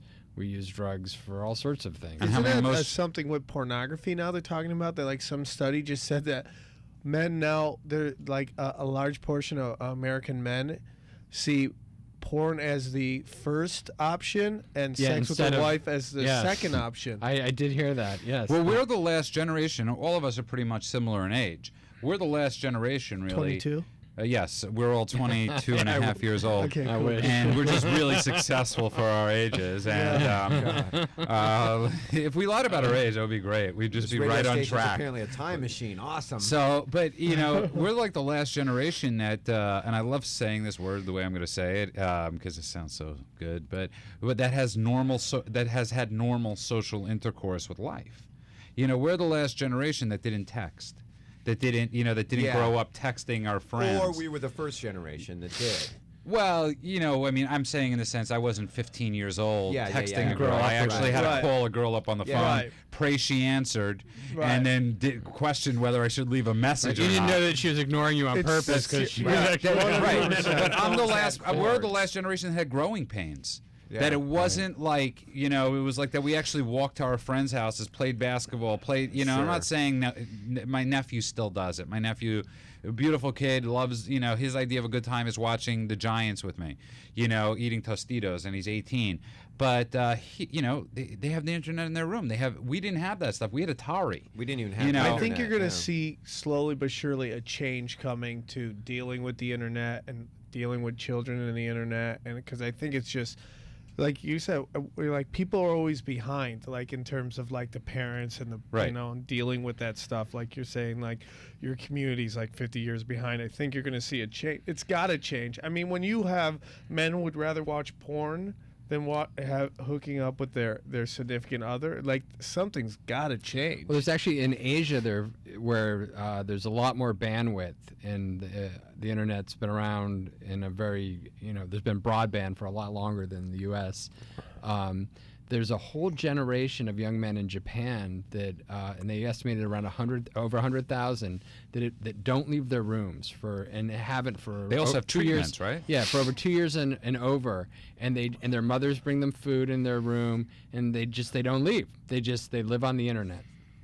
They do everything. And they have treatment centers over there for that too. Well, I mean, a few people have is, died in those treatment centers, but yeah, internet addiction is another process addiction. We're starting to see treatment for that as well. But there's actually a whole culture developing of young people who don't interact with anything but a computer. Right. And I was watching an ad for a hard drive the other day, and it's amazing how it creeps in slowly. You don't really notice, but what they had on this ad was it was talking about this hard drive holds everything about you. It was a spokeswoman, your memories, all your photos, and it's where this hard drive really has become your memory. You are now the hard drive.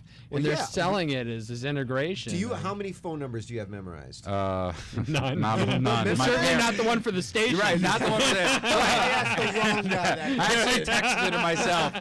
But also, I mean, the only number I could remember now is my parents' first first number, that I had until they moved. Not that and long now ago, it's not we used even to have that a ton anymore. of phone numbers And Jenny's number, of memorized, 'cause course. You had to. And Jenny's from, what is it? No, you don't even have that one, Judah. It's terrible. Okay, I know. Well, we're going to give up on the 877. Oh, okay, never mind. 877-8. No, I was thinking of Jenny's number from the song. For a good time. 867-6-8-6-7-5-3-0-9. You gotta sing it or you can't. So, right. So you're right. Yes, I don't know. I don't know anybody's phone number. Yeah, but when you lose your phone, you are literally you would go through this retardation process where you're just like stunned, like Yeah, and well, they say like I've had friends who have got picked up. I had to go to jail, and they couldn't call anybody because they didn't know anybody's number, and the cops would not let them look at their phone to pick up the numbers. So when you could make one call in jail, you can't use your cell phone. No, you gotta use like they still have like the payphone. Yeah, that's another thing. Let's take a quick survey on that. Using a payphone, if you're shady. If you're under the age of if you're above the age of 15 and you're using a cell phone and below the age of 50, drug dealer? Yeah. Murderer? My my young cousin who's like 8 years old, he came into my when I was at my mom's house, and he came into my old bedroom, and I have my old rotary dial phone. And he's like, "What's that?" I go, "It's a phone." He's like, "No, it's not." I go, "No, it's a phone. This is how they used to do it. You remember? Ring, yeah. ring." I mean, but again, there was cords something anymore. to it that you had to. It wasn't. There was something. It's like. But isn't that? But this is like when we talk about addiction. Isn't that where we're going though? Isn't like with process addictions, the internet aren't. Isn't like technology like a dog, right? Like the purebred dog. Like the little fluffy one that has no use. It's not for working. It's not going to pull a sled. It's just there to please you, to be soft. In exchange, you feed it and whatever. The internet and everything is going to get to the point where your best friend is going to be something constructed on the internet, and it's going to be much better than like actually interacting with a real person, because it will tell you what you want to hear. My girlfriend calls my iPhone my mistress. Really? She's like, "Oh, there you are. I'm talking to your mistress again." It's like, if we fight about anything, it is which one of us are constantly like on our phone and not paying attention to like real life traffic or whatever else. I'm actually thinking about taking off my data plan off my phone, because I'm just constantly on it. Yeah. And it's just sped life up for no reason. And I don't even notice how much. Well, that's why I decided not to get the iPhone. It's like people are like, "Get the iPhone," and I'm like, "Great, I want to leave my house and go online." That's my I new mean- joke right now. Is that Steve Jobs' whole goal is have you never interact with other people ever again in your life? He's done it well. It's called I Alone, right? And you just sit in this bubble. And you don't Right. even type. You just blink and you buy apps and you just never interact with anybody ever again. Which I think is great, though, especially for us. We're lucky we get these 12, I mean, not to push 12-step meetings, for loneliness, but it's sort of good for us, at least, that we have a place to go and people to talk I to. agree. I love It's like, 100%. it's like people always say, there's meetings online, and I'm like, Nah. why would I Do you go think to people a... that aren't addicts end up in AA meetings? Of course. I think I there's What a do you think couple. that's about? I think many. I think a The lot need of to time it's connect. exploration. Yeah. I don't think necessarily that as much as it is like sometimes a lot of people are just like, I might be an addict, Right. and maybe I should go to a couple of AA No, meetings but there's and see definitely where I people am. Especially go where we are. to interact. Right. Oh, well, Because sure, it's- you get all kinds of it's a crazy g- people. Because at the end of the day, I think everybody wants to be part of a group. They want to be connected. A group connected with other people, and this is a very open, hands open. You wide, are who you say accepting you are. group. You are who you say you are. We're going to head out for a break here in a second. I'd like to have Judah once more try to actually give us roll. the Stop at number. the 8, dude. Stop Right? at the 8. 8778 830 Yeah. Nailed it. That's 8778 830 830. Yay. Thank you. I hate So you're listening to Clean Radio. We'll be back in a few minutes, and we look forward to some calls from our listeners. All right, well, we're back. I was hoping to take some more calls, but we're actually, believe it or not, running out of time. So now that we have a chance to wish everybody in our lives or significant whatever, happy Valentine's Day. Is there anybody would like to? Happy Valentine's Day to all you lovers. That's Sam. He's got a few. Sam's got a few. Thibault, you got I anybody? would love to say Happy Valentine's Day to Danielle Stewart, who was here last week. The and fabulous very Danielle very Stewart. funny comic. Yes. And I love you, baby. And I have to, of course, say happy Valentine's Day to my lovely wife, Amy. Sam? Happy Valentine's Day, Dana Marshall. And I'll say happy Valentine's Day to Melissa, my fictitious girlfriend. She's from the Niagara Falls area. Well, I'd really like to thank love everybody Niagara for... Falls. Does anybody get that analogy? Nobody gets that? 'cause that's Yeah, it's a really... movie now? it's Yeah, bad. from the Breakfast Club. Oh yeah, Breakfast Club. Anyway, we're So going to much for wrap it being up, 22, guys. huh? But I'd like to thank both Sam and Thibault for coming.